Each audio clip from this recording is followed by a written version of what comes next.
सभी का बहुत बहुत स्वागत है प्रयास के इस यूट्यूब चैनल पे। और आज हम लोग ज्योग्राफी में आगे पढ़ रहे हैं अपना। अभी तक हमने जो है ज्योग्राफी में जो है कर लिए हैं काफ़ी सारी चीज़ें, जैसे कि क्लाइमेट के बारे में हमने देख लिया, ओशनोग्राफी देख ली, हमने वेजिटेशन पढ़ लिया। आज हम लोग कर रहे हैं जियोमॉर्फोलॉजी का पार्ट 2।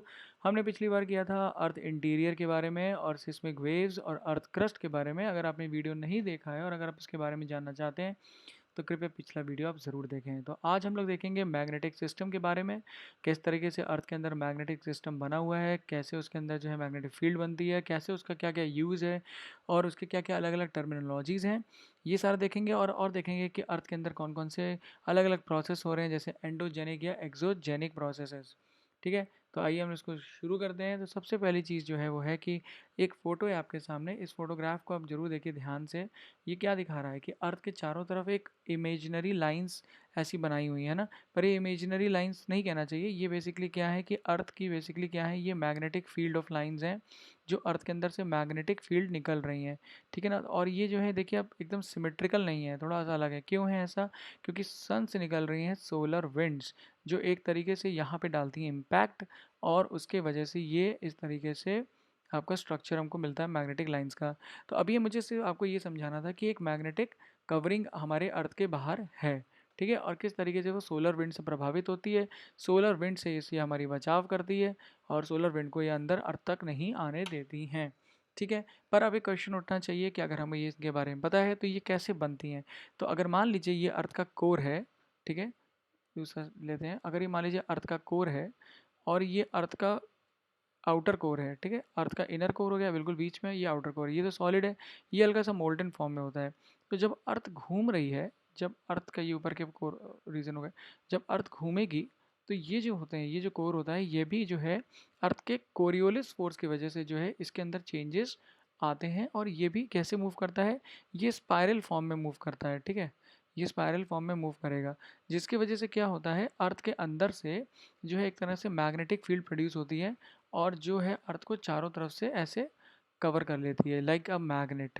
ठीक है, जैसे आपने देखा ना मैग्नेट के चारों तरफ, आप साइंस में आप जब हम पढ़ेंगे तब मैं आपको दिखाऊंगा कि किस तरीके से मैग्नेट के चारों तरफ से जो है आपके निकलती हैं फील्ड्स।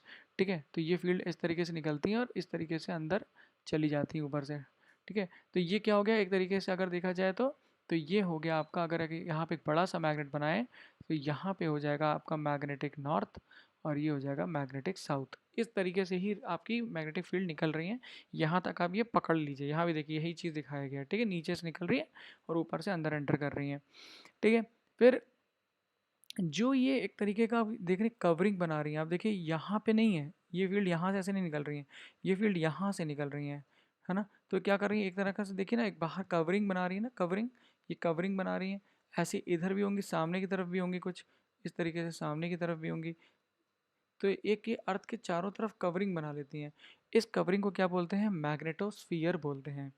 ठीक है, और यहाँ पे क्या होता है, ये कितना ऊपर होगा, जो अर्थ का आयनोस्फीयर है ना, हमने पढ़ा था आयनोस्फीयर के बारे में, आयनोस्फीयर के बारे में।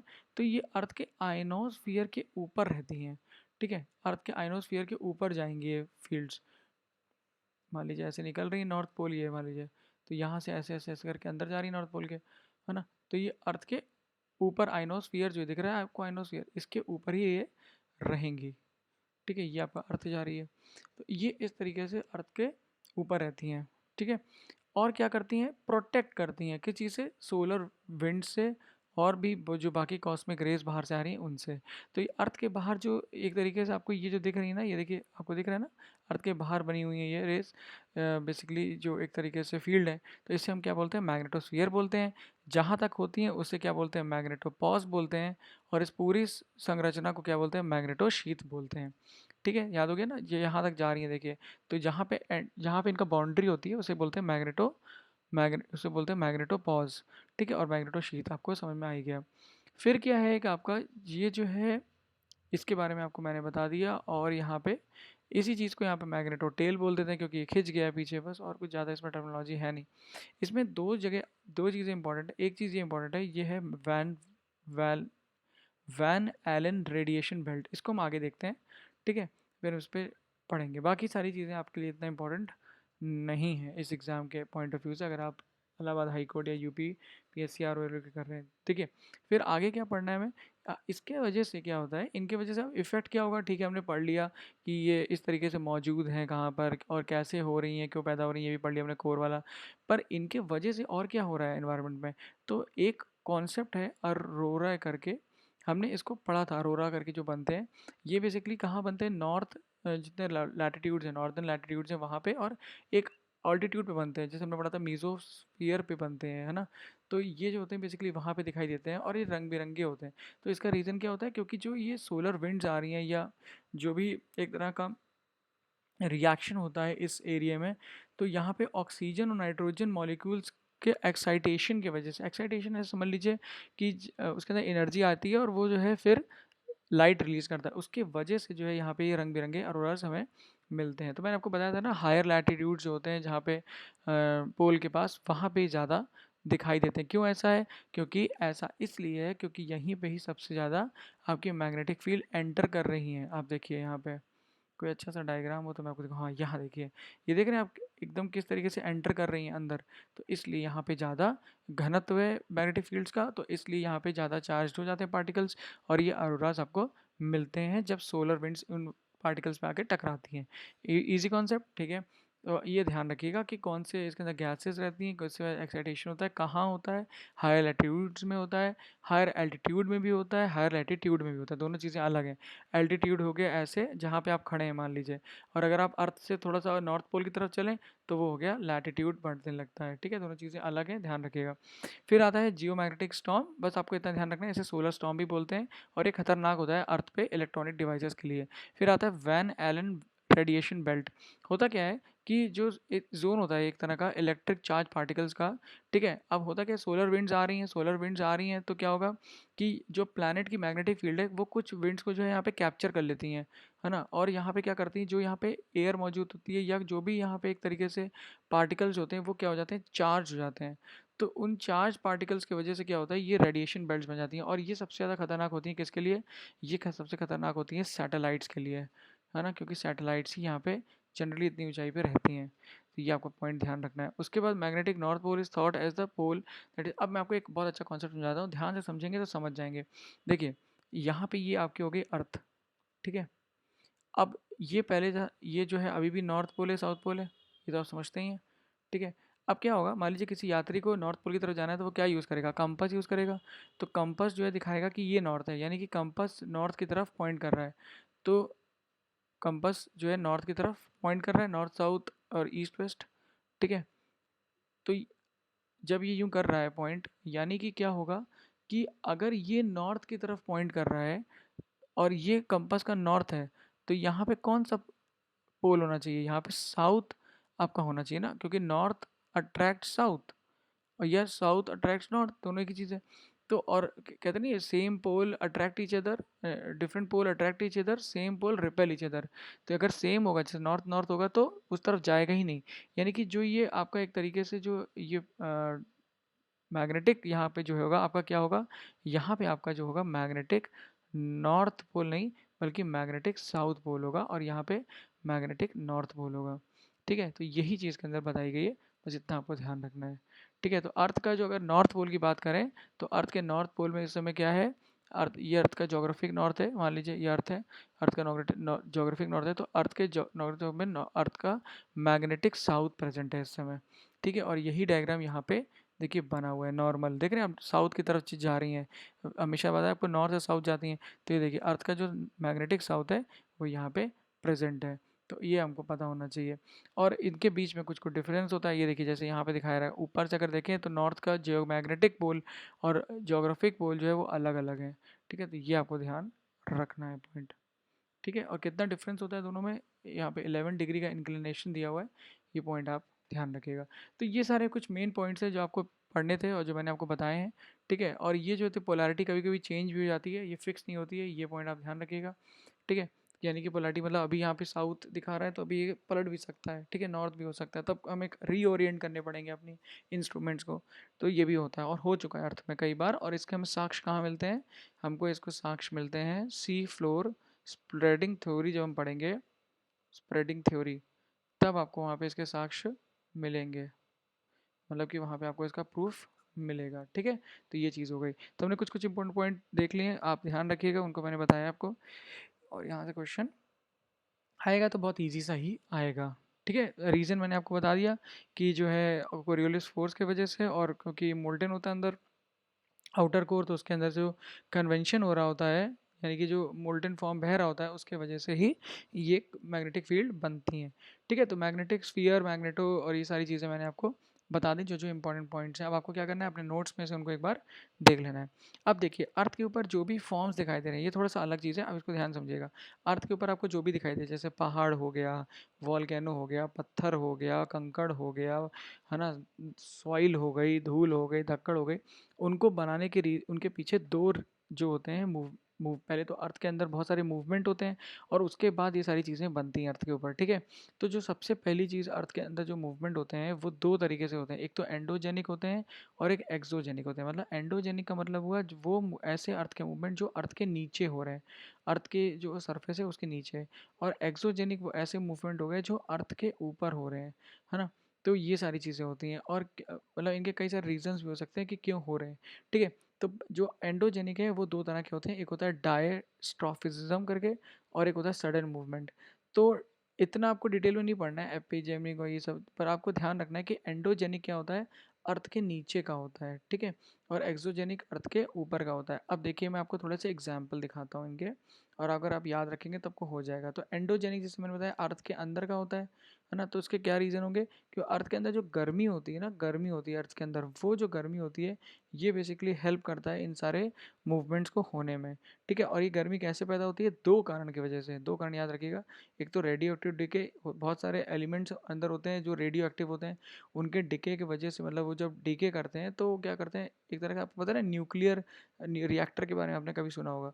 तो वहाँ पे भी क्या होता है, एक तरीके से डीके होता है, न्यूक्लियर जो मटेरियल होता है उसका, तो वो एनर्जी प्रोड्यूस करता है, वही हीट यहाँ पे प्रोड्यूस होती है यहाँ पे भी। ठीक है, और ग्रेविटेशन की वजह से भी होता है, क्योंकि प्रेशर ग्रेडियंट्स बनते हैं, उसके वजह से भी मूवमेंट अंदर होते हैं। जैसे मान लो कोई जगह को कस के दबा दोगे, तो वो जगह दूसरी जगह कहीं ना कहीं उभार दे देगी ना। तो वही चीज़ यहाँ पे बताई गई है कि प्रेशर ग्रेडियंट्स की वजह से भी ये सारी चीज़ें होती हैं। अब ये जो चीज़ें हो रही हैं, गर्मी एक तो पैदा हो रही है, और जो ये प्रेशर हो रहा है, इसके वजह से क्या हो रहा है, अंदर कुछ भी जो गिलगिला सा होगा ना, गिलगिला सा समझ रहे, सेमी सॉलिड जो होगा वही मूव करेगा। ठीक है ना, बाकी सारी चीज़ें तो और ठोस होती जाएंगी, तो सेमी सॉलिड जो भी होगा वो मूव करता है, और जब वो मूव करता है तो उसके वजह से अलग अलग मूवमेंट होते हैं, और इसमें हेल्प कौन करता है, कोरियोलिस फोर्स करता है।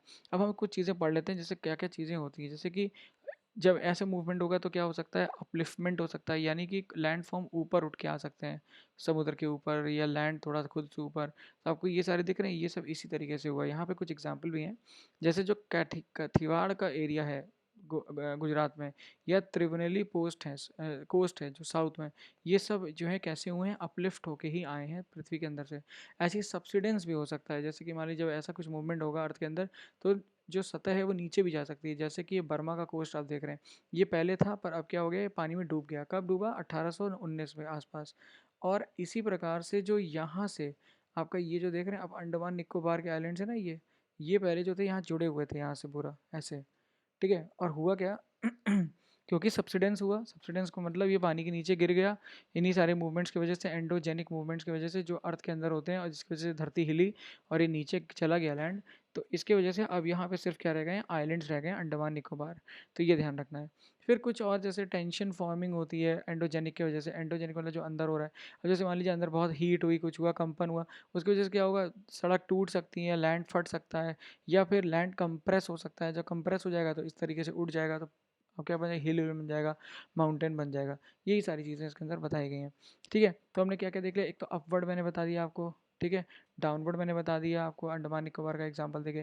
टेंशन मैंने आपको बता दिया, कंप्रेशन आपको मैंने बता दिया, किस तरीके से टेंशन और कंप्रेशन की वजह से क्या होता है आपके जो है, या टेंशन की वजह से क्या होता है, सड़क फट जाती है, या जो है ये लैंड उड़ जाता है।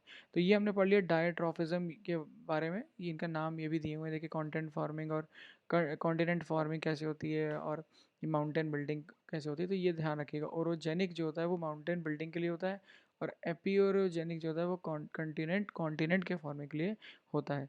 फिर आ जाते हैं हम सडन मूवमेंट पे। तो अर्थक्वेक के बारे में पहले पढ़ ही चुके हैं, और वॉल्केनोस के बारे में आपको थोड़ा सा बता देता हूँ। देखिए वॉल्केनोस क्या होते हैं, होता क्या है कि अर्थ के अंदर बहुत सारा जो है गर्म मैग्मा होता है, मोल्टन फॉर्म में होता है। वो जब प्रेशर से ऊपर आए और जो है निकले पृथ्वी पे, तो उसको क्या बोलते हैं, वॉल्केनो बोलते हैं, ठीक है। और इसको क्या बोलते हैं, इसको बोलते हैं वेंट्स, जहाँ से मैग्मा ऊपर आ रहा है। तो ये ध्यान रखिएगा। और इसके अंदर बेसिकली क्या क्या होता है, ये आपको ध्यान रखना है, ये इंपॉर्टेंट पॉइंट है कि इसके अंदर होता क्या क्या है। तो इसके अंदर basically hydrogen sulphide, hydrogen dioxide, hydrogen chloride, carbon dioxide, ये आपको ध्यान रखना है। यानी कि हाइड्रोजन होगा, सल्फर होगा, हाइड्रोजन, ठीक है ना, हाइड्रोजन होगा, सल्फर हो गया, कार्बन डाइऑक्साइड मतलब CO हो गया, क्लोरीन हो गया, ये सब हो गया, कार्बन डाइऑक्साइड हो गया। तो ये आपको ध्यान रखना है। और क्या निकलता है साथ में, इसको कहते हैं पायरोक्लास्टिक मटेरियल। पायरोक्लास्टिक मटेरियल क्या होता है, जैसे मान लो अब फटा ऊपर वॉल्केनो है ना, तो आपने देखा होगा कई बार धूल निकलती है खूब सारी, है ना, उसमें ऐसे जलते हुए वो भी निकलेंगे, बम्स भी निकलते हैं, है ना, अर्थ को ये भी वॉल्केनो फटता है, या इसमें बहुत सारा जो है मटेरियल निकलेगा, तो उससे क्या बोलते हैं, पायरोक्लास्टिक वेस्ट बोलते हैं या पायरोक्लास्टिक मटेरियल बोलते हैं। तो ये पॉइंट आपको रखना है ध्यान, ठीक है। तो जब ये जो है ऐसे फ्लो करेगा, जब फ्लो करेगा तो उसका नाम क्या हो जाएगा, लावा हो जाएगा धरती के ऊपर। और जब ये नीचे रहेगा तो उसका नाम क्या होगा, मैग्मा होगा। ये पॉइंट आपको ध्यान रखना है। तो ये जो थी हमारी थी कौन सी, एक्सोजेनिक। अब हम देखते हैं एंडो, मतलब ये थी एंडोजेनिक, अब हम देखेंगे एक्सोजेनिक। तो एक्सोजेनिक क्या होता है, ये होता है पृथ्वी के ऊपर का, ठीक है, पृथ्वी के ऊपर जो मिलेगा। तो exogenic force direct result of sun heat, और इसका रीजन क्या होता है, सन से आने वाली ऊष्मा होती है।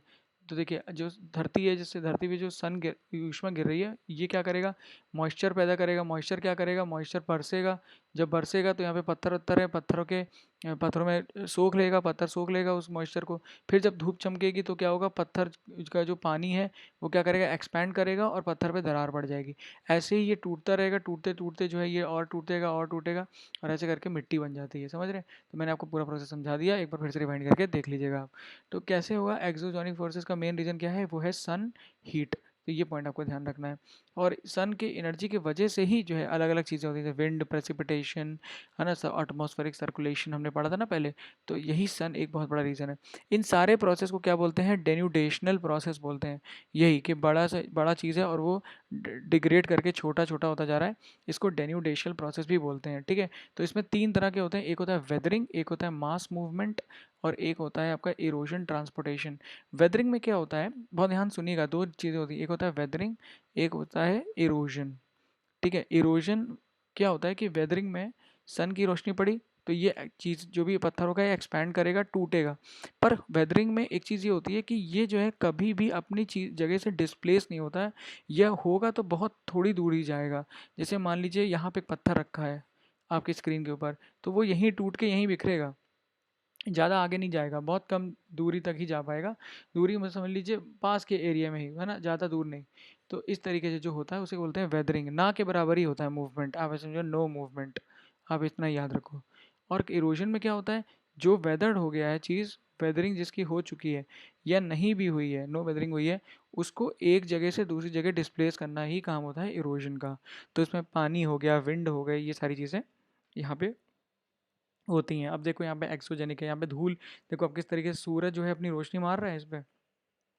अब ये क्या होगा, यहाँ पे अगर मान लो पानी भरा हुआ है इसके अंदर तो वो एक्सपैंड करेगा, इस तरीके से देखिए दीवार पे या जो चट्टान है उस पर दरारें पड़ेंगी और धीरे धीरे करके चट्टान जो एक्सफोलिएट कर जाएगी, क्या बोलते हैं इसको, एक्सफोलिएट, एक्सफोलिएट कर जाएगी। तो ना एक्सफोलिएट कौन करता है, आजकल देखा होगा आपने मास्क वो आते नहीं है, फेस वॉश, फेस वॉश क्या करते हैं, आपकी स्किन को एक्सफोलिएट करते हैं ताकि जो है उसके अंदर की गंदगी निकल जाए। इसी प्रकार से जब सूर्य की रोशनी इस पर पड़ता है तो ये जो एक एक लेयर होती है ना एक्सफोलिएट करने लगती है। आप देखो नई लेयर आ गई नीचे, देख रहे हैं आप। तो ये चीज़ है, तो एक्सफोलिएट करेगी, टूट जाएगी। मास वेस्टिंग में क्या होता है, इस तरीके से जो पहाड़ होते हैं या ऊंची जगह होती है वहाँ से जो मटेरियल होता है वो नीचे आ जाता है, ये देख रहे हो किस तरीके से नीचे आ गया। तो इसे बोलते हैं मास वेस्टिंग। फिर एक होता है केमिकल वेदरिंग। वेदरिंग मैंने आपको बताया था ना क्या होती है, जो उसी जगह हो। अब मान लो यहाँ पे पानी बरसा, ठीक है, पानी बरसा, पानी अपने साथ जो है केमिकल ले आया कोई, है ना। तो मान लो कोई कार्बन कार्बन का मटेरियल ले आया, तो कार्बन डाइऑक्साइड जो है यहाँ पे मान लो प्रेजेंट है, तो वो क्या करेगी, कार्बोनेट्स बना लेगी, बायोकार्बोनेट्स बना लेगी। यही सब होता है किसमें, आपके मतलब केमिकल वेदरिंग में। और इसी को सब डिवाइड किया गया कई सारी चीज़ों में, जैसे dissolution, solution, carbonation, hydration, oxidation, reduction. इतना ज़्यादा इंपॉर्टेंट नहीं है, पर आपको ध्यान रखना है ये किसके प्रोसेस हैं, केमिकल वेदरिंग के प्रोसेस हैं, ठीक है। तो ये बस इतना ध्यान रखिएगा। और कार्बोनेशन में क्या है, कार्बन डाइऑक्साइड से होगा, हाइड्रेशन में पानी से होगा, ठीक है, ऑक्सीडेशन में O2 से होगा और रिडक्शन उसी का ही पार्ट होता है। ठीक है, तो ये सारी चीज़ें हो गई। तो कार्बोनेशन भी हमने देख लिया। तो ये जो था आज हमने जो है बेसिकली अपना क्या-क्या कंप्लीट कर लिया। एक तो मैग्नेटिक स्फीयर के बारे में कर लिया है, ठीक है, जो हमारा मैग्नेटोस्फीयर है, पहली चीज़। दूसरी चीज़ हमने क्या कंप्लीट कर ली, हमने अपना कंप्लीट कर लिया एंडोजेनिक और एक्सोजेनिक, और मैंने आपको अलग-अलग प्रोसेसेस बता दिए, ड्राइविंग फोर्स बता दी, ये आपको ध्यान रखना है।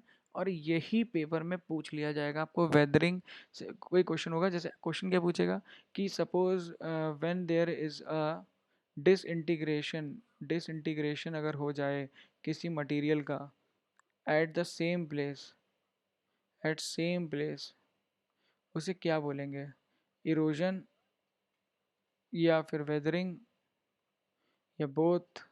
तो आपको पता होना चाहिए उसे क्या बोलते हैं, वेदरिंग बोलते हैं। यहाँ पे मैंने आपको अच्छे से समझा दिया है, ठीक है। और ये याद कर लीजिएगा टेबल कि इसके लिए क्या चीज़, मास मूवमेंट जैसे मैं दिखाया था ना, पहाड़ से गिर रहे थे, तो उसके लिए क्या चाहिए, ग्रेविटेशनल पुल चाहिए, फोर्स चाहिए, ठीक है। इसी तरीके से इरोजन ट्रांसपोर्टेशन होगा तो विंड, विंड के अंदर क्या होना चाहिए, काइनेटिक एनर्जी होनी चाहिए, तभी चलेगा।